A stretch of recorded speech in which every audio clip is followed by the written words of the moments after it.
Postoje zapisi stari 150 godina koji tvrde da će se svijet 2026. lomiti kao staklo. Ali dok se svijet lomi, kažu da će jedan mali narod na brdima biti pošteđen. Srbi. Da će oni ponuditi svetlost onima u mraku. Ovo nije film. Ovo su zapisali nepismeni seljaci iz sela Kremlj. Šta su još vidjeli i zašto su njihove reči danas toliko žive? Između Zlatibora i Tare, u srcu zapadne Srbije, leži dolina gotovo nestvarne lepote. U njenom srcu smešteno je selo Kremlj, mesto koje mnogi danas povezuju sa misterioznim pričama i neobjašnjivom energijom. U 19. veku, baš na ovo tlo, doselila se porodica Tarabić, dva nepismena seljaka Miloš i Mitar Tarabić, za koje se verovalo da imaju dar proročkog viđenja. Njihove vizije zapisivao je protojerej Zaharije Zaharić. I tako su nastali zapisi koje danas zovemo kremansko proročanstvo. Knjiga Kremansko proročanstvo, zbornik vizija vidovite porodice, objavljen je između dva rata. Beleži oko 60% ostvarenih predviđanja. 60%. A šta je sa onih preostalih 40%? Prema tumačima, mnogo od tih predviđanja tek čekaju svoje vreme, uključujući neka koja se vezuju upravo za naše doba. Šta su zapravo ovi nepismeni seljaci vidjeli? U vreme kada su ljudi putovali konjima i kolima, Tarabići su upisivali pojavu televizije. Pisali su dolazak telefona i telegrafa u Srbiju. Mitar Tarabić je 3 decenije pre nego što je pruga napravljena predvideo da će kroz cigansko padalište proći gvozdeni put sa gvozdenim ognjenim kolima. Predvidjeli su smene na srpskom prestolu, pad i povratak dinastije Karađorđević. Predvidjeli su dolazak crvenog cara sa zvezdom na čelu, što se tumači kao aluzija na Josipa Broza Tita. Predvidjeli su Prvi svjetski rat, Drugi svjetski rat, stvaranje Jugoslavije, pa čak i njenu sudbinu. A onda su otišli dalje, mnogo dalje u 21. vek. I sada dolazimo do onoga što svi žele da znaju. Šta su Tarabići zapravo rekli o našem vremenu, o 2026. godini? Prema brojnim tumačenjima koja su eksplodirala na Balkanu, Tarabići su za 2026. godinu navodno predvidjeli sljedeće. Prvo, sve će se lomiti kao staklo. Ova metafora se danas tumači kao period velikih sukoba, političkih kriza, ekonomskih potresa i ratova koji će pogađati čitav svijet. Ne samo na jednom mjestu, svuda. Drugo, ratovi će se voditi iznad naših glava. Savremeni tumači ovo povezuju sa razvojem modernog ratovanja, avionima, raketama, dronovima, pa čak i svemirskim sistemima. Treće, tehnologija će ljude zbližiti, ali i otuđiti. Ovo je možda najjezivije tačno predviđenje. Internet, društvene mreže, svi smo povezani, a nikada usamljeni. Četvrto, dolazak novog cara sa istoka, koji će preuzeti dominantnu ulogu u igrama moći. Mnogi ovo tumače kao najavu promjene svetskog odnosa snaga. I peto, ono najvažnije za nas. Dok se svijet bude lomio, mali narod na brdima bit će pošteđen velikih razaranja, ali će imati ključnu ulogu u duhovnom buđenju svijeta.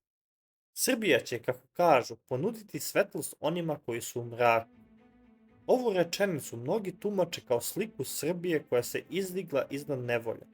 Srbije koja stoji na uzvišenju, netaknuta dok se svijet ispod nje lomi i koja onda pruža ruku drugim. Ali kremansko proročanstvo nije samo priča o rečima, ono je i priča o mestu, jer i sam kraj odakle Tarabići potiču važi za mistično mesto. Kremanska kotlina, prema istraživanjima Semira Osmanagića, ima 9 magnetnih krugova koji utiču na tehnologiju i ljudsku svijest. Meštani tvrde da se avioni gube na radaru, da se osjeća neobična energija, a kamen iz tog kraja koristi se za isceljenje. U selu se čuva i kugla za koju se veruje da je pala iz svemira, a zapravo je kamen vulkanskog porekla. Čuva se u kući proroka i može se vidjeti. Da li je to samo lokalna legenda ili deo šireg fenomena? Nauka još nema odgovor, ali narod veruje. Ipak ne veruju svi. postoje i oni koji upiru prstom u ono što kažu, predstavlja jednu od najvećih obmana u srpskoj istoriji.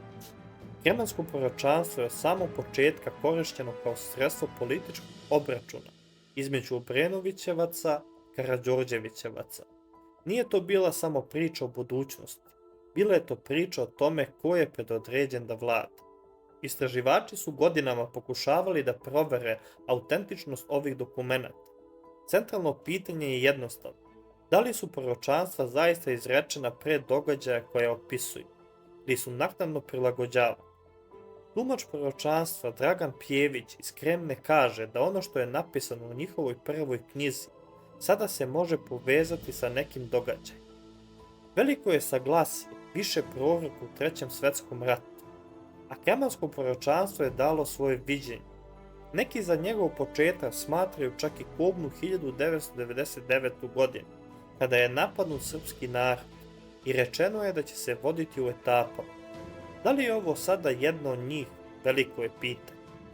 Ali možda najzanimljiviji deo proročanstva za 21. vek nije rat, nije ni tehnologija, to je duhovno buđenje.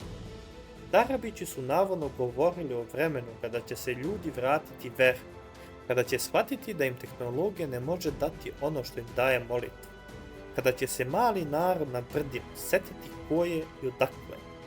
Neki tumači kažu da se ovo već dešava, da je obnova manastira, povratak vere, rast interesovanja za duhovnost, sve to deo onoga što su Tarabići vidjeli pre 150 godina.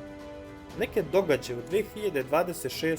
godini, koji su već počeli da se ostvaruju, predvidjeli su navodno i Tarabići, mnogo pre čuvene Baba Vange i Nostradamusa.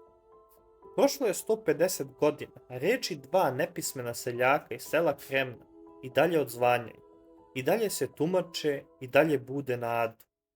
Da li su Miloš i Mitar Tarabić zaista vidjeli budućnost, ili su bili samo prvi glumci u predstavi koji su vekovima režirali političari, sveštenici i oni koji su želeli da oblikuju sudbinu naroda?